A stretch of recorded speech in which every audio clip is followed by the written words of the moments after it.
Halo teman-teman semua, perkenalkan saya Dino Ardian dari program studi S1 Administrasi Rumah Sakit dengan NIM 108280007. Saya Ria Masfiatu Zahro dengan NIM 108288008. Saya Revani Lestari dengan NIM 108280025. Nah teman-teman, dari kelompok kami akan membahas studi kasus tentang RSUDX di Kabupaten Y. Nah, latar belakang dan tujuan dari RSUDX ini adalah berikut ini. Latar belakangnya adalah rumah sakit memiliki kompleksitas yang tinggi sebagai pusat pelayanan kesehatan yang memiliki fungsi, alur pelayanan, dan kebutuhan ruang yang harus selaras berdasarkan kondisinya. Bangunan lama sering berkembang tanpa penyesuaian desain yang memadai. Akibatnya muncul gangguan alur layanan, penurunan kenyamanan, dan risiko keselamatan. Tujuan studi kasus kami adalah mengkaji kondisi existing RSUDX dari sudut pandang arsitektur rumah sakit, lalu mengidentifikasi gap antara kondisi aktual dengan teori atau standar, dan merumuskan solusi desain yang meningkatkan fungsi, efisiensi, keselamatan, dan kenyamanan bagi pasien. Inti dari masalah yang dibahas dalam studi kasus kami adalah bangunan RSUDX sudah berkembang dalam kapasitas pelayanan, tetapi penataan ruang, sirkulasi, dan keselamatan belum sepenuhnya mengikuti prinsip arsitektur rumah sakit yang modern. Nah, itulah yang kami bahas dalam studi kasus kami. Di sini saya akan menjelaskan tentang profil singkat RSUDX Kabupaten Y yang berdiri pada tahun 1995 sebagai rumah sakit rujukan tingkat kabupaten. Klasifikasi rumah sakit umum daerah tipe C dengan kapasitas 150 tempat tidur untuk rawat inap. Lahannya ada 1,5 hektar lahan aktif ditambah dengan 0,5 hektar lahan belakang yang kosong. Bangunannya kurang lebih 8.000 meter persegi, bangunan existing. Layanan utamanya rawat jalan sebagai pintu masuk utama pasien non-gawat darurat, IGD untuk penanganan kasus gawat darurat, rawat inap untuk perawatan lanjutan, administrasi untuk pendaftaran, rekam medis dan manajemen pelayanan, gambaran kondisi tapak potensi pengembangan jangka panjang masih tersedia di bagian belakang rumah sakit. Selanjutnya adalah metode analisis. Yang pertama, ada studi literatur terdiri dari regulasi, teori zoning, sirkulasi keselamatan, dan healing environment. Yang kedua, ada kondisi existing terdiri dari kapasitas, luas bangunan, zoning, sirkulasi, akses, dan rawat inap juga lahan. Yang ketiga, ada gap analysis, membandingkan kondisi aktual dengan teori atau standar. Selanjutnya ada post occupancy evaluation, menilai kenyamanan ruang, cahaya, ventilasi, dan kemudahan akses. Selanjutnya ada analisis sintesis, menentukan masalah utama dan prioritas penanganan. Kemudian ada rekomendasi desain, yaitu menyusun ulang zoning, sirkulasi, akses, dan pengembangan lahan. Jadi output analisis dimulai dari identifikasi masalah, prioritas isu, dan kemudian rekomendasi desain bertahap. Yang selanjutnya adalah temuan utama kondisi existing. Yang pertama adalah kapasitas tidak sesuai dengan klasifikasi yang tertera. Rumah sakit ini memiliki 150 tempat tidur. Dalam kondisinya, rumah sakit ini adalah rumah sakit tipe C, sehingga tidak sejalan dengan klasifikasi yang telah dicantumkan.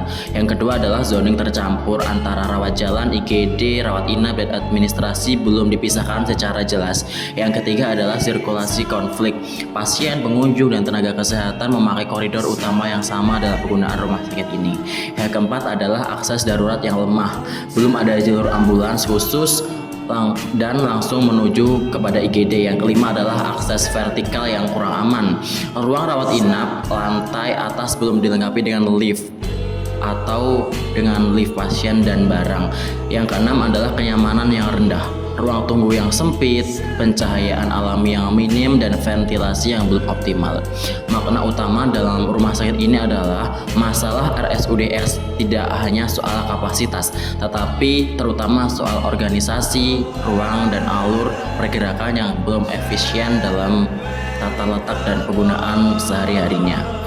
Yang selanjutnya yaitu terdapat daftar masalah prioritas dengan beberapa aspek, yaitu yang pertama tipologi. memiliki 150 tempat tidur pada rumah sakit tipe C, sehingga perlu penyesuaian status atau kapasitas dengan prioritas tinggi. Yang kedua, terdapat zoning yang memiliki fungsi ruang bercampur sehingga alur layanan tidak efisien dengan prioritas yang tinggi.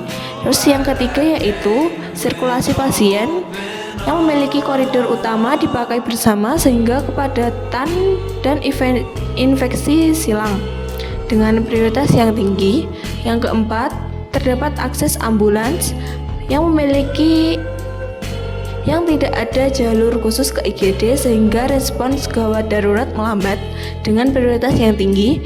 Yang kelima yaitu terdapat sirkulasi logistik dengan jalur servis tidak terpisah sehingga gangguan kenyamanan dan kontaminasi dengan prioritas yang sedang. Terus yang keenam yaitu terdapat akses vertikal yang memiliki rawat inap lantai 2 tanpa lift sehingga tidak aman dan tidak efisien dengan prioritas yang tinggi. Terus yang ketujuh yaitu terdapat keselamatan dengan evakuasi kebakaran yang belum memadai sehingga resiko tinggi saat darurat dengan prioritas yang tinggi. Terus yang terakhir yaitu terdapat kenyamanan yang memiliki ruang tunggu sempit dan minim cahaya sehingga kepuasan pasien menurun sehingga memiliki prioritas yang sedang. Berikutnya ada akar masalah. Mengapa pelayanan belum optimal? Efisiensi operasional rumah sakit belum optimal karena ada masalah struktur ruang, zoning organisasi ruang, dan hierarki akses belum jelas sehingga fungsi saling tumpang tindih. Kemudian ada masalah keselamatan. Lift pasien atau barang dan evakuasi kebakaran belum memadai. Kemudian ada masalah sistem akses, jalur ambulan, logistik, petugas, dan pengguna umum belum dipisahkan dengan baik. Dampak akhirnya, pelayanan lebih lambat, resiko keselamatan meningkat, dan kenyamanan pasien menurun. Selanjutnya adalah rekomendasi desain untuk penataan zoning. Yang pertama, menurut kami zoning usulan dari kelompok kami yang akan digunakan adalah zona publik untuk rawat jalan dan area penerimaan di bagian depan. Yang kedua adalah zona semi publik IGD dengan posisi yang strategis dan dapat dijangkau, dapat diakses oleh seluruh pengguna dengan cepat. Yang ketiga adalah zona privat, rawat inap di area lebih tenang untuk menjaga privasi dan ketenangan pasien. Yang keempat adalah zona penunjang medis seperti laboratorium, radiologi, farmasi di tengah alur klinis. Yang kelima adalah zona administrasi yang terpisah tetapi tetap mudah dijangkau. Tujuan utama dari rekomendasi desain ini adalah fungsi tiap zona lebih jelas sehingga alur pelayanan rumah sakit lebih terarah dan privasi pasien lebih terjaga. Yang selanjutnya yaitu rekomendasi desain terdiri dari sirkulasi, aksesibilitas, dan keselamatan. Pemisahan jalur sirkulasi terdiri dari pasien dan pengunjung yang masuk dari akses utama menuju rawat jalan atau administrasi. Yang selanjutnya yaitu ambulans yang masuk dari jalur khusus langsung ke IGD tanpa bercampur akses umum. Terus yang ketiga yaitu petugas menggunakan akses samping atau belakang untuk mobilitas internet. Terus yang terakhir yaitu ada logistik atau servis yang terdiri dari distribusi barang, linen, limbah melalui jalur servis terpisah. Yang selanjutnya yaitu terdapat perbaikan aksesibilitas dan safety. Fokus dari perbaikan yang pertama penambahan lift pasien atau lift barang untuk rawat inap lantai atas. Terus yang kedua yaitu menyediakan tangga darurat dan jalur evakuasi kebakaran yang jelas. Yang ketiga, membuat akses vertikal yang ramah lansia, difabel, dan pasien terbatas mobilitas. Dan yang terakhir yaitu memastikan akses IGD dan jalur darurat tidak terhalang lalu lintas umum. Hasil yang diharapkan yaitu lebih aman, lebih cepat, dan lebih efisien. Selanjutnya adalah pemanfaatan lahan belakang dan tahapan implementasinya. Pemanfaatan lahan 0,5 hektar, potensi pengembangannya adalah yang pertama, gedung rawat inap baru untuk mengurangi beban bangunan lama. Yang kedua ada penambahan ICU atau HCU atau unit krisis lain sesuai dengan kebutuhan layanan.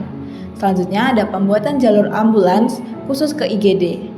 Kemudian ada penataan area servis dan logistik di belakang. Lalu yang terakhir ada ruang terbuka hijau atau taman terapi untuk healing environment. Lalu untuk tahapan implementasinya yang realistis, yang pertama di jangka pendek, menata ulang zoning, memperjelas jalur masuk dan membenahi ruang tunggu. Kemudian ada jangka menengah, menambah lift pasien atau barang, jalur ambulans, dan sistem keselamatan kebakaran.